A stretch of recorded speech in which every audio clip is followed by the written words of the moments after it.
My Jeep Wrangler TJ has 100,000 miles on it now, so it's time for new universal joints. Plus, when I start out from a stop, it goes tweet, tweet, tweet almost every time I start out.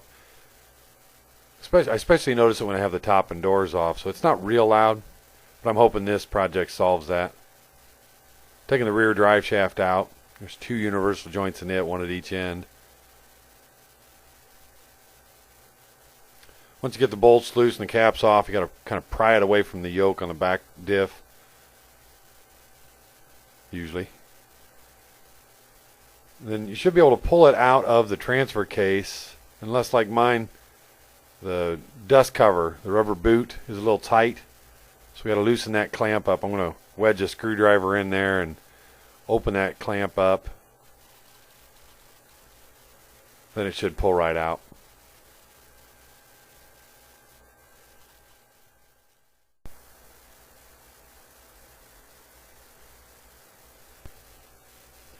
Now that I've got it up on the bench, I'm going to spray each cap with penetrating oil. And I'm going to remove the clips, a large pair of needle nose pliers, and a screwdriver.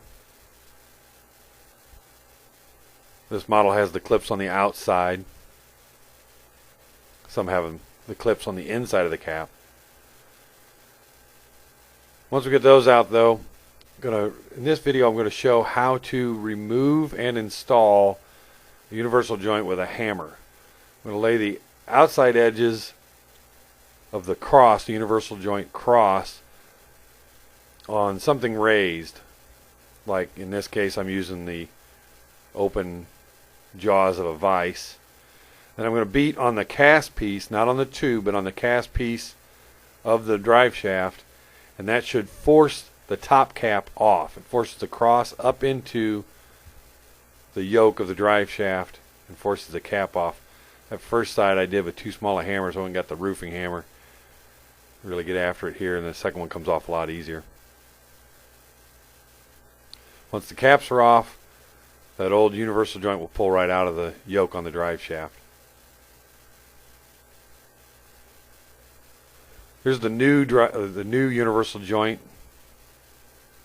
We'll remove two of the caps. They've got little needle bearings inside of them. They're pre-lubed. And I'm going to put one of the new caps back on from the top. Before I strike it with a hammer, it's very key that you hold the cross up inside of it so the needles don't fall out. So I'm holding the cross up inside the cap as far as I can and tapping it into the yoke of the drive shaft with a hammer. I'll continue tapping it in with a small socket to be able to recess it down into the yoke of the drive shaft.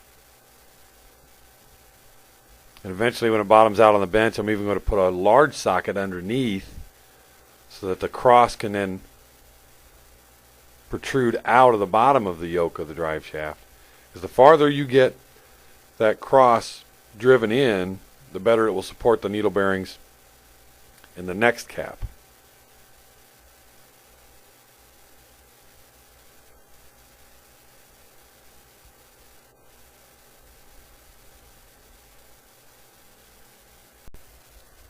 I'll install the clip before I flip it over. Now you can see that cross sticking way up out of the yoke of the drive shaft. I'm going to put the new cap on, making sure all the needles stay in place. Then I can tap it in until it hits the clip. It'll drive the cross back in, especially using my little socket to get it recessed. Until it hits that other clip, then I put the clip on this side. And it doesn't hurt to tap that with a hammer to make sure it's recessed. I use the ball end of the hammer there.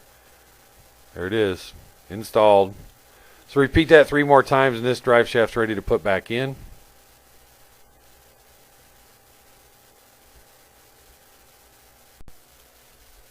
When I put the drive shaft back in, I'm going to first line it up with the rear differential yoke, and then pull it out of that and kind of remember the attitude while I slide it onto the output shaft of the transfer case. Push it all the way in, working it into that dust boot, and put it back in the yoke of the differential. And all the yellow lines should then line up.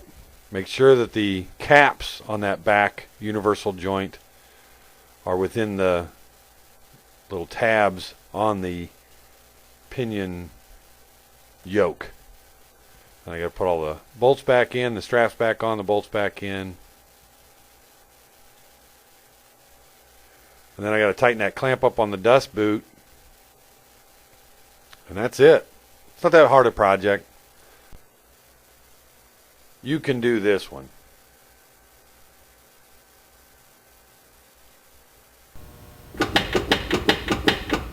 Jeep on.